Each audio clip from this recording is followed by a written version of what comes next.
Alarming update para sa mga drivers na 60 anyos pataas. Kumakalat ang balita na may bagong SSS-related requirement na pwedeng magpahinto sa iyo sa kalsada kahit anong oras. At maraming Pilipino ang naguguluhan at nag-aalala sa biglaang pagbabago na ito. Pero ang mas critical na dapat mong malaman ay ang tunay na sitwasyon ng SSS pension payments at posibleng pension crisis na pwedeng makaapekto sa iyong kinabukasan. Kaya hindi ka dapat kumurap hanggang matapos ang video. At kung gusto mong laging ma-update sa ganitong mga importanteng balita tungkol sa SSS at pension sa Pilipinas, mag-subscribe ka na ngayon dahil dito lang sa channel na ito mo unang malalaman ang mga latest at totoong updates na para sa ating lahat. Malaking babala sa Pilipinas. Kumakalat ang balita tungkol sa bagong requirement ng LTO para sa mga driver na higit 60 taong gulang na maaring magdulot ng mas mahigpit na mga patakaran sa kalsada at sinasabing pwede kang agad na pigilan ng mga pulis kung hindi ka sumusunod sa bagong regulasyon. Totoo ba ito o haka-haka lang? Sa video na ito, ipapaliwanag ko ang buong detalye at pinakabagong update kasama ang balita tungkol sa pension payment at ang lumalalang pension crisis sa Pilipinas na dapat mong malaman. Manood hanggang dulo dahil mahalaga ito sa iyong kaligtasan at kinabukasan. At kung gusto mong laging updated at maging bahagi ng isang community na para lang sa atin na nagbibigay ng totoong impormasyon, mag-subscribe ka na ngayon. Ito ang channel natin kung saan malinaw at mahalagang balita lang ang aming ibinabahagi. Isipin mo ito. Isang ordinaryong araw lang, tahimik kang nagmamaneho sa pamilyar mong kalsada. Kabisado mo na ang bawat liko, bawat humps, bawat ilaw ng trapiko. Parang bahagi na ng iyong araw-araw na buhay ang pagmamaneho. Pero sa isang iglap, may sumenyas na pulis sa gilid ng kalsada. Pinapahinto ka, walang babala, walang paliwanag sa una. At doon magsisimula ang isang sitwasyong hindi mo inaasahan, lalo na kung ikaw ay lampas na sa edad na 60.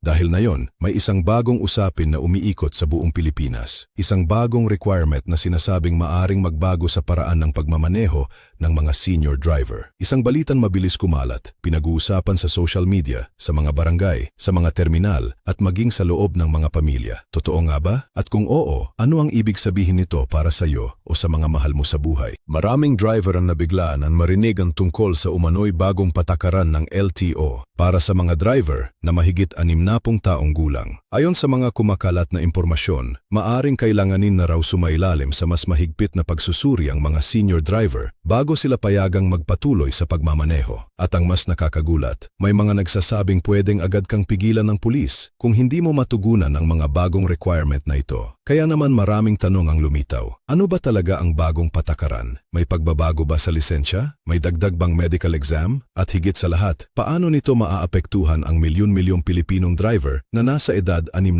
pataas? Abang tumatagal, mas lumalalim ang usapan. May ilan na nagsasabing makatarungan ito dahil sa edad, natural na bumabagal ang reflexes, lumalabo ang paningin, at may mga kondisyon sa kalusugan na maaring makaapekto sa kakayahang magmaneho. Ngunit may iba rin na mariing tumututol. Para sa kanila, hindi sapat na basehan ang edad lamang upang husgahan ang kakayahan ng isang driver. Marami raw sa mga senior citizen ang mas maingat, mas disiplinado, at mas may karanasan kaysa sa mas batang driver na kadalasan ay mas agresibo sa kalsada. Sa gitna ng lahat ng ito, ang katotohanan ay may mga umiiral ng patakaran tungkol sa kalusugan at kakayahan ng mga driver, anuman ang edad. Ngunit ang pinagkaiba ngayon, tila mas pinagtutuunan ng pansin ang mga nasa senior age bracket. May mga ulat na maaring hilingin sa kanila ang mas regular na medical check-up, lalo na sa paningin, pandinig at mental alertness. At kung mapatunayan na hindi na ligtas para sa kanila ang magmaneho, maaring hindi na i-renew ang kanilang lisensya. Para sa ilan, ito ay isang hakbang tungo sa kaligtasan. Para sa iba, ito ay tila isang limitasyon sa kanilang kalayaan. Isipin mo ang isang lolo na matagal lang nagmamaneho. Ilang dekada na siyang sanay sa kalsada. Siya ang naghahatid sa kanyang apo sa paaralan. Siya ang bumibili ng pangangailangan ng pamilya. Siya ang tumutulong sa araw-araw na gawain. Ngayon, dahil sa bagong usapin, maaring mapilitan siyang patunayan muli ang kanyang kakayahan. Hindi lang ito simpleng proseso, ito ay emosyonal din. Dahil para sa marami, ang pagmamaneho ay hindi lamang kasanayan, kundi simbolo ng kalayaan at pagiging independyente. Sa kabilang banda, hindi rin maikakaila na may mga insidente sa kalsada na kinasasangkutan ng mga driver na may edad na. May mga aksidente na dulot ng delayed reaction o kaya ay bigla ang pagkahilo o pagkawala ng focus. Kaya naman para sa mga awtoridad, mahalagang tiyakin na ang bawat driver, bata man o matanda, ay ligtas hindi lamang para sa sarili, kundi para sa lahat ng gumagamit ng kalsada. Ito ang dahilan kung bakit lumilitaw ang mga ganitong panukala o pagbabago. Ngunit ang problema, hindi malinaw sa marami kung alin ang totoo at alin ang haka-haka lamang. Sa panahon na yon, mabilis kumalat ang impormasyon, ngunit hindi lahat ay tama. May mga post na nagdudulot ng takot, may mga video na nagpapalaganap ng maling interpretasyon, kaya mahalagang maging mapanuri. Huwag agad maniwala sa lahat ng nababasa o napapanood. Mas mabuting alamin ang opisyal na pahayag ng LTO o ng mga kinauukulang ahensya bago magpanik o mag-alala. Kung ikaw ay isang driver na malapit na o lampas na sa edad na 60, ang pinakamahalagang gawin ay maging handa. Siguraduhing updated ang iyong lisensya, sumailalim sa regular na check-up at maging tapat sa iyong sariling kakayahan. Kung nakakaramdam ka ng pagbabago sa iyong paningin, reflexes o kalusugan, huwag itong balewalain dahil sa huli, ang kaligtasan mo at ng iba ang nakasalalay dito. At kung ikaw naman ay may magulang o kamag-anak na nasa ganitong edad,